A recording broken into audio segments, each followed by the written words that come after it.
This is a quick review for these large, I think they're PC fans. I'm using them for a different purpose because they're powered via USB cord. There's some adjustments here. I'll get to that in a second. But I needed a set of fans that were decent amount of air throughput to be able to create this unit so that I can cool off this trailer that I have here. I'm trying to push air out versus push air in. It's more of a removal of the air and moisture out of the compartment here. So I just created a mount for it that matched this section here, added a cutaway version of this, and then installed these two fans. These are pretty awesome. They don't consume a lot of power when they're in use. I have this battery pack here that I use to power these things. Super easy to do. You just plug it into a USB port.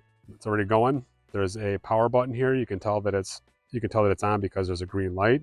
You can speed them up several clicks to get them going pretty good, or you can have it be a little bit more of a quieter mode and turn it all the way down. So there's quite a few levels there. I don't know exactly how many there are up or down, but you do have some control. When it's on the lowest setting here that it is on right now, it's sending some air through, but it is very, very quiet. You don't hear this at all. When I have it on kind of higher, all the way up, you do hear it a little bit, but it's not bad. It's not painful to listen to by any means. So this battery pack is 50 amp hours. If I were to run this at a medium speed, it would run these fans. This battery pack would run these fans for about 4 days straight without turning it off. Low power use, which is great. These are just really a great option if what you're looking for to use fans for is cooling something and you really just have a USB powered access that you have the ability to tap into. These are great little fans. Pretty cool.